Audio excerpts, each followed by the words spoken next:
Hi, today we're going to talk about pros and cons of Beacon Hill. So, whether you're looking to move to Boston or you already live somewhere nearby and you're looking at some of the different neighborhoods and trying to figure out what makes the most sense for you and your family, this will be a great video for you. The first pro of Beacon Hill is its location. It's really hard to beat the central location of Beacon Hill when you're looking at Boston. Now, this goes from everything from being able to walk to other neighborhoods to having almost all the T lines run through Beacon Hill, which is actually where the first T stop in the nation came from, at Park Street, which is right on the Common on the edge of Beacon Hill. And from the T, you can get just about anywhere. You can hop on the commuter rail, you can get all the way up to Salem and farther north. You can go down south to the South Shore. There's even special trains you can take down to the Cape, or get on the Acela, something like that. You're close to the airport, you're close to the highways. All those things are just really, really close and easy access from when you live in Beacon Hill. One of the other great pros of Boston is the historic feel to the neighborhood. Now, it's a really hard thing to replicate. Boston has some really great examples of architecture and buildings from the 18th and 19th centuries, and we have parks and other things that date back even earlier. You look at the Boston Common and the Public Garden, which were the oldest parks in the country. As I already mentioned, Park Street T-Stop was one of the first subways in the world. It competed with London and New York as far as being the first one. And it's just kind of a cool, very historic neighborhood to be able to walk around. The other great thing about the historic neighborhood of Beacon Hill is that because it's kind of has narrower streets and small alleyways, it really does have a great neighborhood feel to it. So you kind of get to know the people that are nearby, especially if you have a dog or a child and you're going to the dog park, which is usually, our people in Beacon Hill will go to the Common or a few other dog parks like on the Esplanade or other areas nearby. So you kind of get to know people in those groups. There are a few great playgrounds like Myrtle Street Playground and Phillip Street, a couple great little playgrounds in the Beacon Hill area where you kind of end up getting to know a lot of the families. There's a few schools around here and some nursery schools, things like that. Lots of great things, and it kind of all builds to that great neighborhood feel that people love about living in Beacon Hill. I did mention that we're close to everything. You can walk to other neighborhoods, you can walk downtown. It makes it really easy if you have a couple working from home or people that are looking for different jobs and different industries. You just have so much access to all those different things from Beacon Hill. And most likely then you can both walk for a commute or take the T instead of having to drive somewhere.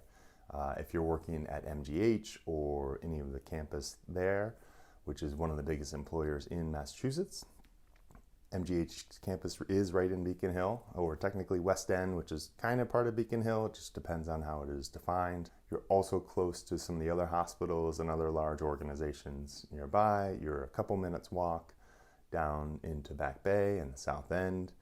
So all those places are an easy walking commute. And of course you can walk to Fenway or the Boston Garden to see the Bruins play, Red Sox, Celtics. Any of those things are all kind of really close to Beacon Hill.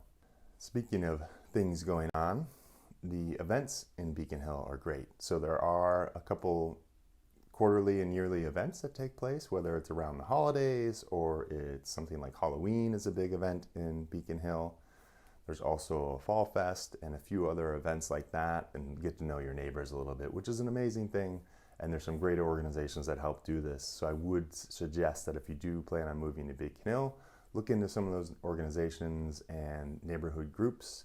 Maybe look at joining one of them. They're always looking for volunteers.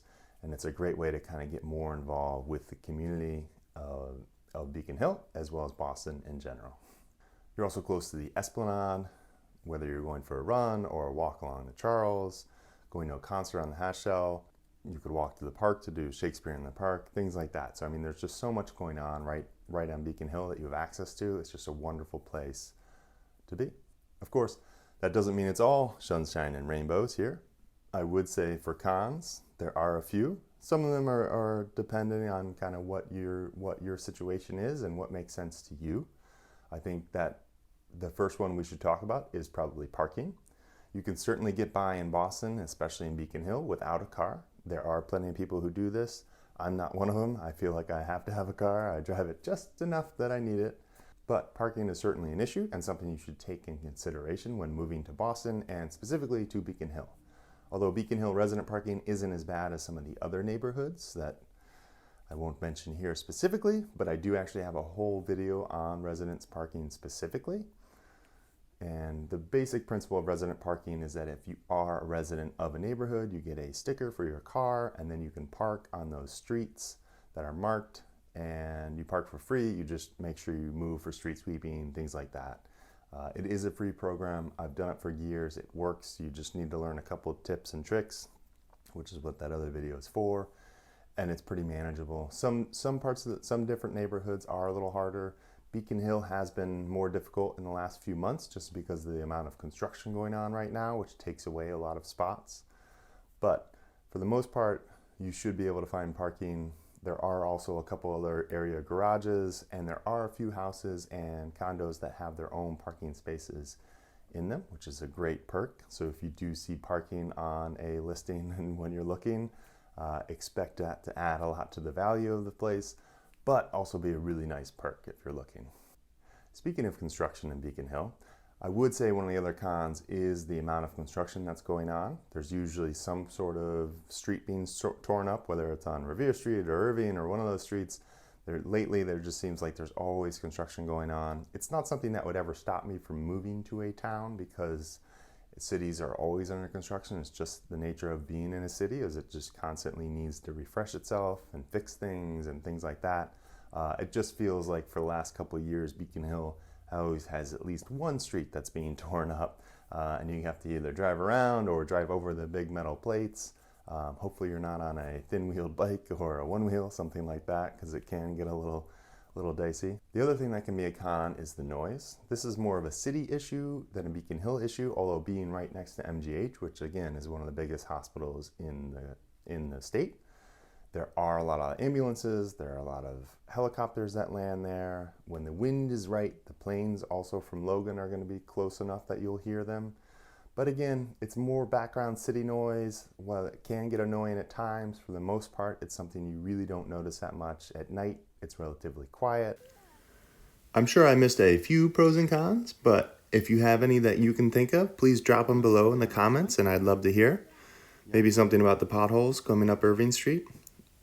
But other than that, thank you for watching, and I hope you subscribe and like my videos. Feel free to check out my channel for more Boston-related content, and keep coming back every week for new videos, and I will see you there. Have a great day.